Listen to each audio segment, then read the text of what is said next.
Assalamualaikum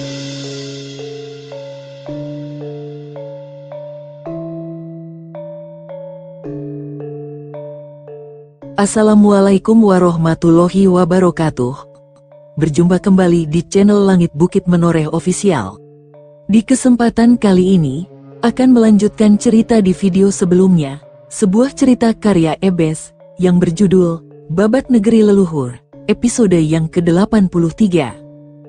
Sebelum kita masuk ke ceritanya, tekan dulu tombol like video ini dan jangan lupa tekan juga tombol subscribe channel ini. Dan nyalakan juga lonceng notifikasinya, agar tidak ketinggalan cerita-cerita lainnya. Dan seperti apa untuk kisahnya kali ini, langsung saja kita masuk ke ceritanya.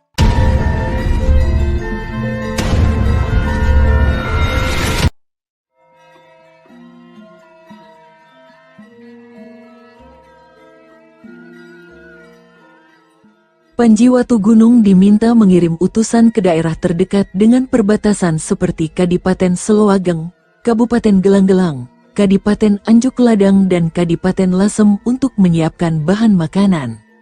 Sementara dari kadipaten yang jauh dari perbatasan seperti Karanganom, Tanggulangin, Wengker, Lewa, Muria, Kembang Jenar, Kalingga, Rajapura, Paguhan dan Bumi Sambara diminta mengirim sedikitnya 1000 prajurit untuk membantu pertahanan Panjalu. Senopati Narapraja ditugaskan untuk mengatur prajurit Panjalu yang ada di Kesatrian Kadri yang berjumlah sekitar 10.000 prajurit. Mapati Jayakerti bertugas membangun pertahanan di seputar ibu kota kerajaan Panjalu dengan bantuan para pembesar Istana Daha. Setelah semua pembagian tugas tertata, mulai besok wajib dilaksanakan.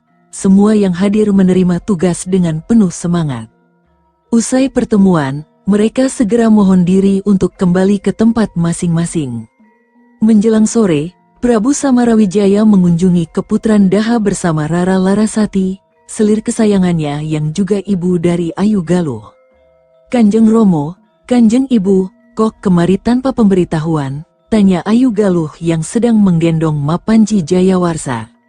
"Lah kenapa Cah Ayu? Kan aku hanya ingin melihat cucuku," jawab Prabu Samarawijaya sambil tersenyum. "Kan aku bisa mencegah Kang Mas Panji Watugunung jalan-jalan Romo." Ayu Galuh kemudian menyerahkan Mapanji Jayawarsa kepada Ratri. "Suamimu kemana Cah Ayu?" tanya Larasati, ibunda Ayu Galuh. "Tadi bersama Senopati Warigalit, Kanjeng Ibu. Katanya mau melihat pasar sore di tepi Sungai Brantas," jawab Ayu Galuh yang segera duduk di samping ibunya. "Apa kau bahagia Cah Ayu?" Larasati mengelus rambut hitam Ayu Galuh. "Tidak ada yang bisa melebihi kebahagiaanku saat ini Kanjeng Ibu. Kang Mas Panji Watugunung mencintaiku dan putraku dengan sepenuh hati," jawab Ayu Galuh segera. Mereka berbincang hangat melepas kerinduan yang mendalam antara mereka. Sementara itu, Panji Watugunung dan Dewi Naganingrum dan Dewi Srimpi serta Warigalit sedang berjalan di pasar sore yang ada di tepi Sungai Brantas. Melihat keramaian di dermaga penyeberangan utama yang menghubungkan kota Daha dan wilayah Kadipaten Anjuk Ladang. Melihat sebuah kapal penyeberangan, Dewi Naganingrum tiba-tiba ingin naik. "Akang Kasep, sok atuh naik perahuna," ajak Naganingrum sambil menarik tangan Panji Watugunung. "Ini sudah sore Dinda Naganingrum, besok saja," tolak halus Panji Watugunung segera. "Ih Akang Kasep teh tidak sayang abdi. Hayuk naik perahu Akang," rengek Naganingrum dengan keras kepala. Tak tega melihat tingkah Naganingrum, Panji Watugunung segera menuruti keinginan istri ketiganya itu. Dewi Srimpi dan Warigalit pun mengikuti langkah Panji Watugunung menumpang kapal penyeberangan. Perahu terus melaju menembus air Sungai Brantas yang berwarna kecoklatan. Saat kapal penyeberangan hampir sampai ke tepi dermaga penyeberangan, tiba-tiba terdengar teriakan keras dari barat dermaga. "Ada orang bertarung." Mendengar teriakan keras itu, semua orang yang naik kapal penyeberangan itu langsung menoleh pada sumber suara tak terkecuali Panji Watugunung, Dewi Naganingrum, Dewi Srimpi dan Warigalit. Usai saling berpandangan sejenak, 4 orang itu segera melompat tinggi ke udara. Ilmu meringankan tubuh mereka yang tinggi, membuat gerakan mereka seperti terbang. Dengan memanfaatkan rumput dan kayu yang hanyut di sungai berantas, mereka melompat di atas sampah itu dengan gerakan cepat bagai terbang di atas air. Wus, para penumpang di perahu nampak terperangah melihat kehebatan mereka. Srit tap, tap, taf, taf, begitu mendarat di dermaga penyeberangan, keempat pendekar itu segera melesat ke arah suara pertarungan yang ada di samping halaman sebuah warung makan. Sambil menjejak tanah dengan keras, tubuh Panji Watugunung segera melenting tinggi ke udara kemudian mendarat pada salah atap rumah warga yang ada di dekat warung makan. Plastaf, Dewi Srimpi, Dewi Naganingrum dan Wari Galit segera mengikuti langkah Panji Watugunung dan ikut mendarat di atap rumah warga. Dari atas atap bangunan rumah warga yang terbuat dari alang-alang kering, mereka mengamati jalannya pertarungan. Dua orang wanita muda, satu berdada besar dan satu berkulit sawo matang sedang bertarung melawan dua orang lelaki yang memakai baju merah. Si perempuan muda berdada besar yang tak lain adalah Dewi Seruni terus memburu lawan dengan mengayunkan pedangnya. Serit, namun si lelaki berbaju merah itu tampaknya juga memiliki kemampuan bela diri yang lumayan mumpuni. Dengan cepat, pria berbaju merah segera melompat ke samping, menghindari sabetan pedang Dewi Seruni lalu memutar tongkat besinya mengincar pinggang perempuan berdada besar itu. Wut, Dewi Seruni jejakkan kaki kiri ke tanah, tubuhnya melayang mundur menghindari gebukan tongkat besi lawan. Murid perguruan racun kembang itu segera membabatkan pedang sambil tangan kiri merogoh kantong baju. Tring, srineng, sring. Bunyi nyaring terdengar saat benturan dua senjata bersamaan. Dua pisau kecil berwarna biru gelap melesat ke arah si pria berbaju merah. Mendapat serangan senjata rahasia, si lelaki berbaju merah berusaha untuk mundur sambil menghalau dengan putaran tongkat besinya. Terang, satu pisau kecil berhasil ditangkis tapi satu pisau lain langsung menancap di lengan si pria berbaju merah. Krip, RGGH. Si pria berbaju merah menjerit keras. Tusukan pisau kecil menimbulkan rasa panas dan gatal yang menyakitkan. Pria berbaju merah itu buru-buru melompat mundur dan segera menotok urat nadi lengan kirinya yang sebentar saja sudah menjadi kebiruan akibat racun kumbang api yang sudah mulai menjalar di tubuhnya. Dewi Seruni tersenyum mencibir pada lelaki berbaju merah itu. Percuma kau menotok jalan darahmu. Sekali terkena racun kumbang api, nyawamu tidak akan sampai esok pagi, ujar Dewi Seruni dengan penuh percaya diri. Iblis betina, berikan penawarnya. Kalau tidak akan kubunuh kau di sini, teriak pria berbaju merah itu dengan geram. Puh, mau mampus masih mengancam orang. Ambil saja kalau kau bisa. Lelaki bajingan, ujar Dewi Seruni menantang pria berbaju merah. Dengan muka merah padam, si pria berbaju merah segera melesat ke arah Dewi Seruni. Lain Dewi Seruni, lain pula Dewi Melati. Perempuan sama sekali tidak kerepotan melawan seorang pria kurus berbaju merah yang mempersenjatai diri dengan dua golok pendek. Bila dilihat, pertarungan mereka seperti kucing mempermainkan seekor tikus. Dengan gaya genitnya, Dewi Melati berulang kali menghajar pria kurus berbaju merah itu dengan tendangan dan pukulan tangan kosong.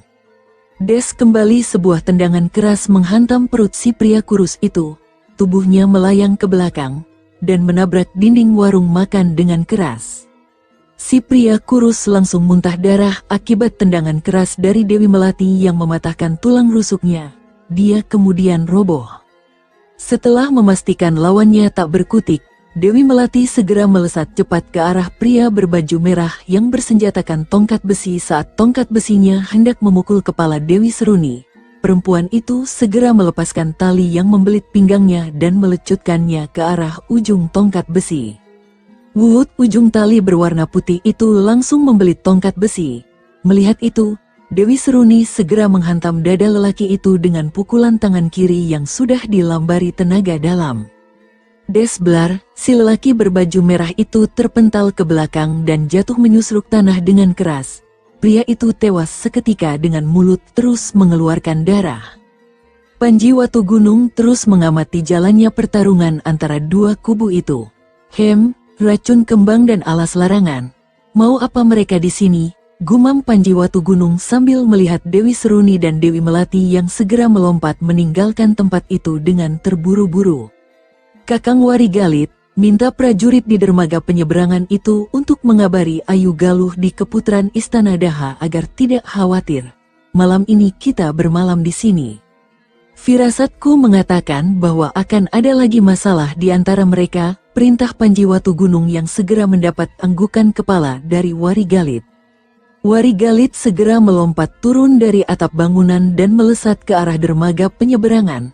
Sementara Panji Watugunung dan kedua istrinya mencari tempat menginap di seputar dermaga penyeberangan. Akhirnya mereka mendapatkan tempat menginap di salah satu rumah warga, yang letaknya tak jauh dari satu-satunya penginapan yang ada di dekat dermaga. Malam semakin larut, angin semilir membawa dingin yang terasa menusuk tulang. Bulan purnama bergantung indah di langit malam yang gelap.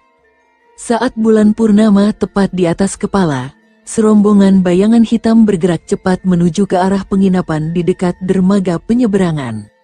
Panji Watugunung yang sedang bersemedi, merasakan hawa pekat pembunuh yang mendekat ke arahnya. Perlahan dia membangunkan Dewi Srimpi setelah meletakkan pedang naga api di punggungnya. "Dinda Srimpi, bangun Dinda," bisik Watugunung dengan perlahan. Merasa ada yang menyentuh tangannya, Dewi Srimpi langsung membuka matanya. "Ada apa Den Mas?" tanya Dewi Srimpi segera. Panji Watugunung segera meletakkan jari telunjuk pada tengah bibirnya. Dewi Srimpi yang paham langsung bangun dari ranjang. Setelah Panji Watugunung berbisik di telinganya, Dewi Srimpi segera mengangguk 2 kali. Setelah Panji Watugunung keluar dari pintu, Dewi Srimpi segera membangunkan Dewi Naganingrum. Panji Watugunung segera merapal ajian sepi angin dan melesat cepat bagai terbang ke atap bangunan rumah yang ada di dekat penginapan. Wutaf, gerakannya begitu ringan hingga membuat para bayangan hitam itu tidak menyadari bahwa mereka sedang diawasi oleh Panji Watugunung. Dengan sangat rapi, para bayangan hitam itu memasukkan asap berwarna kuning beraroma wangi yang merupakan racun tidur ke kamar-kamar penginapan dengan menggunakan pipa dari bambu wuluh yang tipis dan ringan. Panji Watugunung menoleh dan melihat Dewi Srimpi dan Naganingrum sudah mendarat di sampingnya. Sementara Warigalit di sisi lain atap rumah. Sekelompok orang itu terus menjalankan tindakannya. Namun saat sampai di sebuah kamar, tiba-tiba sebuah tangan menangkap pipa bambu dan kemudian menepaknya dengan keras. Plak, auk, salah satu bayangan hitam menjerit kecil dan terlempar akibat tepakan dengan tenaga dalam itu. "Perempuan binal, kau mau mencoba meracuniku ya?" Teriakan keras terdengar dari kamar itu. Selanjutnya sebuah bayangan hitam berambut merah melesat cepat keluar dari kamar penginapan. Setan betina, sadar juga kau rupanya. Hari ini kita selesaikan dendam antara kita," ujar suara dari bayangan hitam yang tak lain adalah Dewi Kembang Wengi. "Baik Selasih, setelah membunuhmu aku akan tenang menjalani hidupku," teriak Dewi Api menyebut nama asli Dewi Kembang Wengi. "Buktikan omonganmu, Retnowati. Kau hanya seorang perebut suami orang, jangan jumawa di hadapanku," ejek Dewi Kembang Wengi sambil mulai meraih gagang pedangnya. "Keparat, aku robek mulutmu," teriak Retnowati alias Dewi Api sambil melesat cepat ke arah Dewi Kembang Wengi. Dengan memutar sepasang pedang pendek, Dewi Api menerjang maju. Srit sambaran pedang pendek Dewi Api mengincar leher Dewi Kembang Wengi. Namun pimpinan perguruan racun kembang itu mundur selangkah sambil menebaskan pedangnya ke arah lengan Dewi Api. Perempuan itu tidak mundur namun memutar tubuhnya dan menangkis sabetan pedang Dewi Kembang Wengi dengan cepat. Tring, tidak berhenti sampai di situ. Dewi Api terus memutar tubuhnya dan membabat kaki Dewi Kembang Wengi dengan pedang pendek di tangan kanannya. Gerakan memutar tubuhnya yang begitu cepat, mau tidak mau membuat Dewi Kembang Wengi mundur sambil terus menangkis sabetan pedang pendek beruntun dari Dewi Api. Bedebah, maki Dewi Kembang Wengi sambil melompat mundur, kemudian melempar 2 pisau kecil berwarna biru terang pada Dewi Api. Sring, sing, serangan senjata rahasia itu membuat pola serangan Dewi Api berubah. Dengan cepat 2 pedang pendek Dewi Api menangkis serangan 2 pisau kecil beracun. Terang-terak. pisau kecil mental dan menancap di dinding kayu penginapan. Dua wanita tua itu sama saling menatap satu sama lain kemudian kembali melanjutkan pertarungan mereka di bawah cahaya bulan purnama. Panji Watugunung dan kedua istrinya serta Wari Galit terus mengamati jalannya pertarungan antara Dewi Kembang Wengi dan Dewi Api. Perlahan tempat itu menjadi ramai dengan kehadiran para murid alas larangan. Namun mereka tidak berani bergerak, hanya bersiaga menunggu perintah Dewa Tanah yang masih tetap diam melihat pertarungan.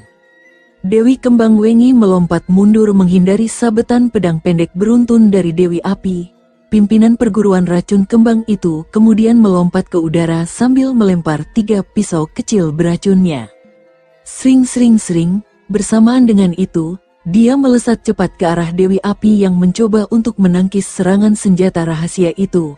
Dia berhasil melakukannya, tapi sabetan pedang Dewi Kembang Wengi yang memanfaatkan waktu lengahnya merobek baju kesayangan sekaligus melukai kulit pinggangnya. Dewi Api murka seketika. Perempuan tua itu segera merapal ajian rambut geninya. Tiba-tiba api muncul dari ujung rambut Dewi Api yang kemerahan. Dengan cepat, Dewi Api mengibaskan rambutnya yang panjang ke arah Dewi Kembang Wengi. Wuhus rambut yang diliputi api menyala itu seperti hidup, mengejar setiap gerakan Dewi Kembang Wengi yang berjumpalitan ke sana kemari menghindari rambut api yang menyala. Diam-diam Dewi Kembang Wengi merapal ajian upas sukmanya. Sambil melompat mundur, Dewi Kembang Wengi menghantamkan tangan kirinya ke arah rambut api yang memburunya. Hiat, sinar biru yang diikuti angin dingin berbau amis menyongsong serangan rambut api dari Dewi Api. Blam, ledakan keras terdengar dari benturan dua ajian andalan mereka. Dua perempuan jagoan aliran hitam itu sama-sama terlempar ke belakang sejauh 2 tombak. Dewi Kembang Wengi muntah darah segar, begitu pula Dewi Api. Perempuan berambut api itu bahkan menghantam tanah dengan keras. Dewi Kembang Wengi segera didekati Dewi Kantil, sedang Dewa Tanah langsung menolong adik seperguruannya itu. Karena asyik melihat pertarungan, kaki Dewi Naganingrum terperosok ke dalam atap yang kelihatannya setengah lapuk. Krik, meski hanya pelan namun itu sudah cukup terdengar di telinga Dewi Kenanga yang peka. Pengintip, dengus Dewi Kenanga sambil melempar 3 pisau kecil berwarna biru kekuningan ke arah Naganingrum. Sring, melihat serangan itu, Dewi Srimpi segera menangkis dengan 3 jarum beracunnya. Terang-terak, melihat serangan senjata rahasianya bisa ditangkis, Dewi Kenanga marah besar. Pengintip, keluar kau keparat, teriak Dewi Kenanga dengan lantang. Dari atap bangunan rumah, 4 bayangan melompat turun ke arena pertarungan. Para murid perguruan racun kembang terkejut melihat siapa yang datang. Mereka tidak akan pernah lupa dengan wajah 2 lelaki yang menolong nyawa mereka waktu pertarungan di Wanua Kelakah tempo hari. Pendekar pedang naga api, kenapa kau ada di sini? Tanya Dewi Kenanga dengan raut muka ketakutan. Ini wilayah Panjalu, semua orang bebas datang dan pergi asal tidak mengganggu orang lain. Kalian membuat keributan di sini. Apa ingin berhadapan dengan para prajurit Daha? Panji Watugunung menatap tajam ke arah anggota racun kembang. Dewi Kenanga langsung pucat mendengar ancaman dari Panji Watugunung. Jadi kau orang yang berjuluk pendekar pedang naga api? Kebetulan sekali, aku tidak perlu repot-repot mencarimu, ujar Dewa Tanah yang langsung membuat Panji Watugunung menoleh ke arah kakek tua bertubuh gendut itu segera. Kalau memang benar, kau mau apa? Panji Watugunung menatap ke arah Dewa Tanah yang memegang sebuah gada. Akan ku balas kematian kakak seperguruanku Dewa Angin dan Dewa Langit hari ini. Pemuda tengik, bersiaplah, teriak pria tua gendut itu sambil memutar gadanya. Pria gemuk itu segera berlari sambil mengayunkan gadanya ke arah kepala Panji Watugunung. Dengan gerakan cepat, Panji Watugunung menghindari gebukan gada Dewa Tanah sambil menendang punggung Dewa Tanah dengan keras. Des Dewa Tanah nyaris terjatuh, tapi kakek tua gendut itu segera berbalik dan melesat ke arah Panji Watugunung. Sepertinya tendangan keras Panji Watugunung tidak berpengaruh padanya. Kembali Dewa Tanah mengayunkan gadanya mengincar dada Sang Yuwaraja Panjalu. Namun lagi-lagi Panji Watu Gunung segera menghindari gebukan gada. Kali ini dia melayangkan pukulan keras ke arah dada Dewa Tanah. Buk Dewa Tanah terhuyung mundur saat terkena hantaman Panji Watu Gunung. Kakek gendut itu segera mengusap dadanya, kemudian dia berdiri tegak. Dengan senyum pongahnya, dia menepuk dadanya. Ayo pendekar pedang naga api. Pilih bagian mana yang hendak kau serang. Dewa Tanah tersenyum sombong sambil menatap ke arah Panji Watu Gunung. Dia disebut Dewa Tanah karena selama kulitnya menyentuh tanah, maka kakek tua itu akan tetap hidup meski babak belur. Panji Watu Gunung melesat cepat sambil merapal mantra ajian tapak dewa apinya. Tangan kanannya berubah warna menjadi merah menyala setelah sinar kemerahan melingkupi seluruh tangan kanannya. Ciaat, seberkas sinar kemerahan menerabas cepat dan menghantam dada Dewa Tanah dengan telak. Blam, Dewa Tanah terlempar jauh ke belakang. Tubuh kakek tua bertubuh gemuk itu menghujam tanah dengan keras. Segera dia muntah darah segar akibat pukulan tapak Dewa Api. Namun meski dadanya gosong, kakek tua itu berdiri lagi dengan senyum pongahnya. Dengan cepat dia mengusap darah yang mengalir di sudut kiri bibirnya. Panji Watu Gunung, Wari Galit dan semua orang yang ada di tempat itu terkejut bukan main. Bagaimana tidak, tapak Dewa Api yang ampuh luar biasa seperti tidak berpengaruh pada tubuh kakek tua bertubuh gemuk itu. Melihat itu, Panji Watu Gunung kembali menerjang maju ke arah Dewa Tanah dan kembali menghantamkan pukulan keras tapak Dewa Api tingkat akhirnya. Kali ini, dengan bantuan ajian halimunnya, Panji Watu Gunung tiba-tiba lenyap dari pandangan semua orang dan kemudian muncul di belakang Dewa Tanah sambil menghantam punggung kakek tua bertubuh gendut itu segera. Desblam, Dewa Tanah kembali terjungkal menyusruk tanah dengan keras. Kakek tua itu muntah darah segar lagi. Namun dengan segera dia bangkit lagi dan tertawa terpingkal-pingkal sambil mengusap darah di bibirnya. Panji Watu Gunung mulai gusar. Dewi Kembang Wengi yang pernah berhutang nyawa pada Panji Watu Gunung segera berteriak keras. Pendekar muda, kekuatannya adalah tanah. Dia memiliki ilmu jangkar bumi.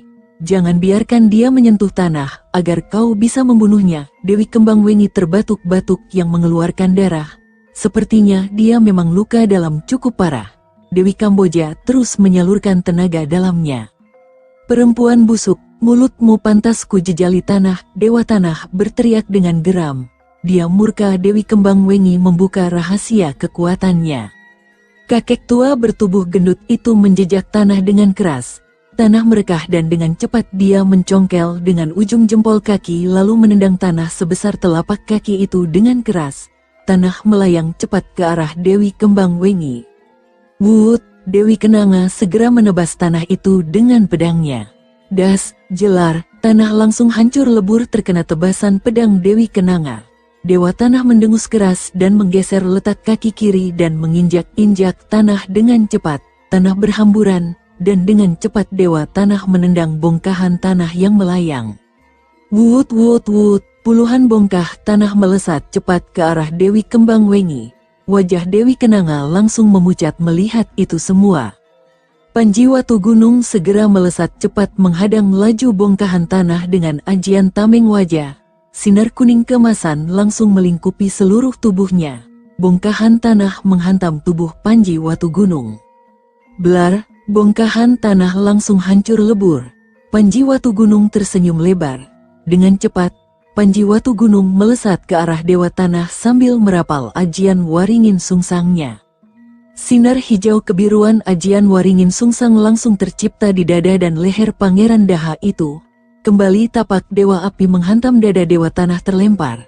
Namun sebelum menyentuh tanah Panji Watu Gunung segera mencengkeram erat leher Dewa Tanah agar tidak menyentuh tanah. Sinar hijau kebiruan segera terlontar dari mulut Panji Watu Gunung dan masuk ke mulut dan hidung Dewa Tanah. Argggheh Dewa Tanah meraung kesakitan. Setiap urat dan sendinya terasa ditarik oleh sinar hijau kebiruan ajian Waringin Sungsang. Perlahan tubuh gemuk Dewa Tanah mengurus dengan cepat. Darah mengalir dari setiap lubang di tubuh Dewa Tanah. Tubuhnya lalu semakin kurus. Tinggal menyisakan tulang dan kulit saja yang berubah warna menjadi kehitaman.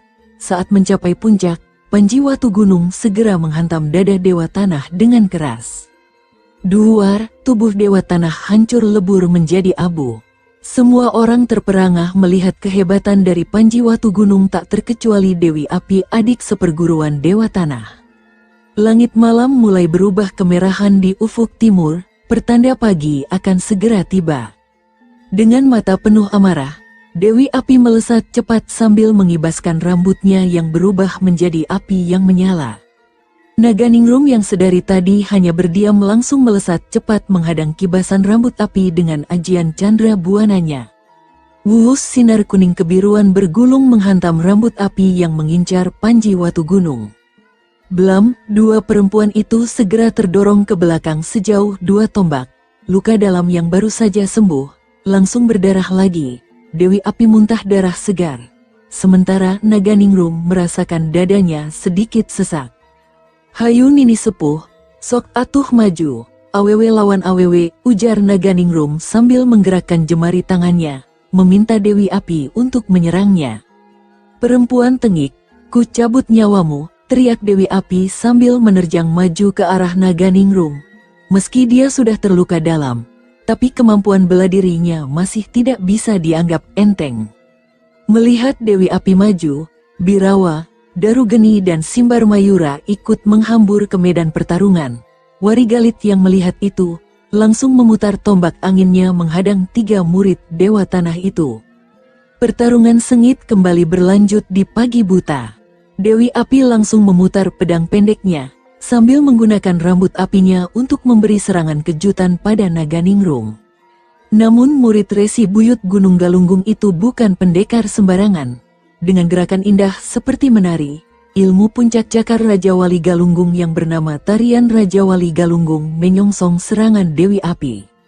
Wuhut pedang pendek Dewi Api menyabet cepat ke arah perut. Naganingrum berkelit dengan gemulai ke arah yang berlawanan sambil mengayunkan cakar tangan kanannya yang keras seperti cakar Raja Wali. Mendapat serangan cakar, tangan kiri Dewi Api yang memegang pedang langsung menebas tangan Naganingrum. Srit, perempuan cantik itu menarik tangan, memutar tubuhnya, dan melayangkan tendangan keras ke arah pinggang Dewi Api. Melihat itu, Dewi Api menjejak tanah dengan kaki kiri untuk mundur lalu memapak serangan Naganingrum dengan kaki kanannya.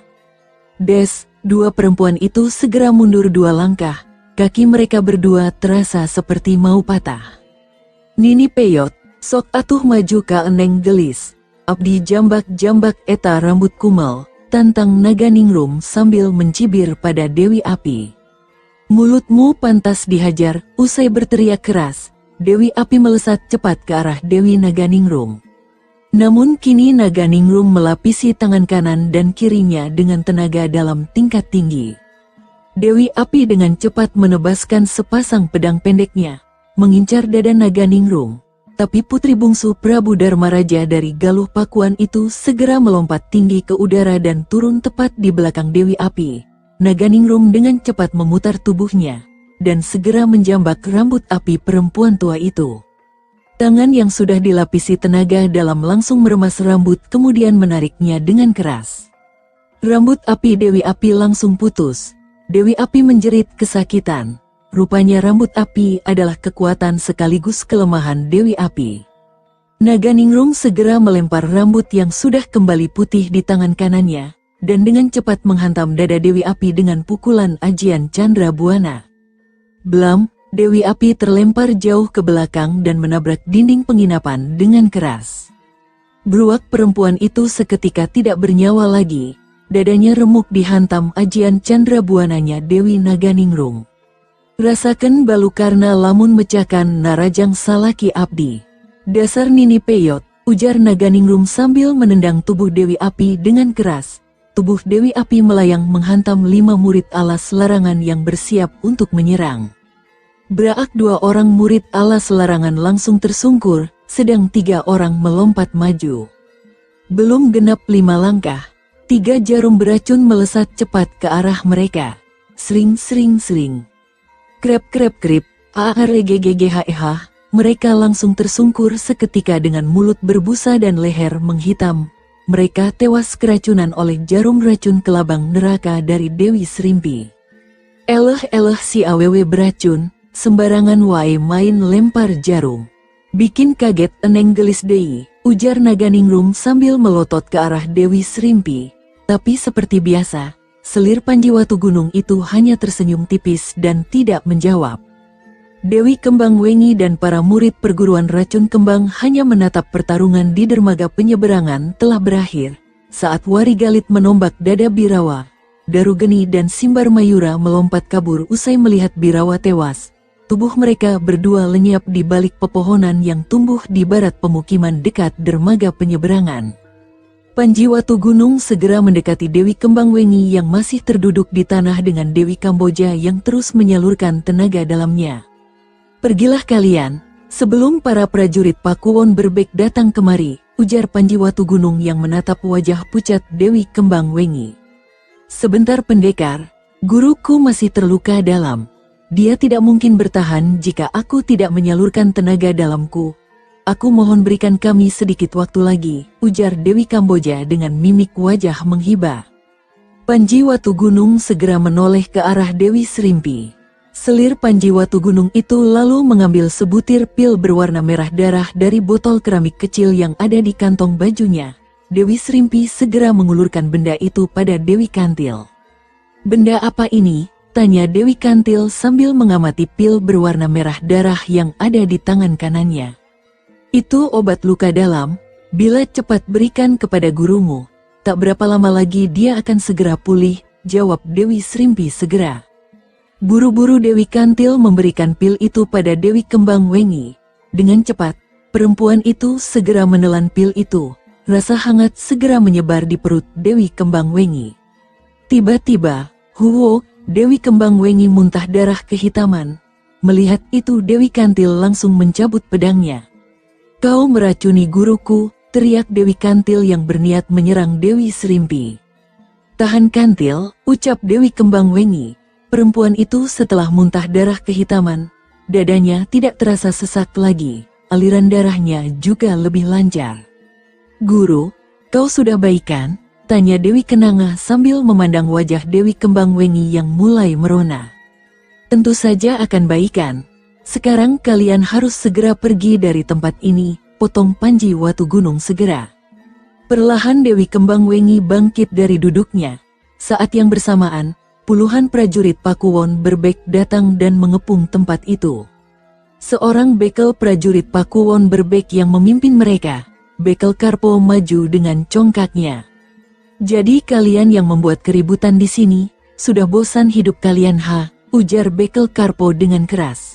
Tapi begitu melihat Panji Watu Gunung, muka Bekel Karpo langsung pucat. Langit yang semakin terang, membuat wajah Panji Watu Gunung terlihat jelas. Bekel Karpo yang pernah mengawal upeti bulu pametu dari Anjuk Ladang ke Kadiri melihat jelas bahwa yang dihadapinya adalah Yuwa Raja Panjalu. Segera perwira prajurit Pakuwon Berbek itu berlutut di hadapan Panji Watu Gunung. "Mohon ampun Gusti Pangeran Jayengrana, hamba tidak tahu jika Gusti Pangeran ada di sini," ujar Bekel Karpo sambil menyembah.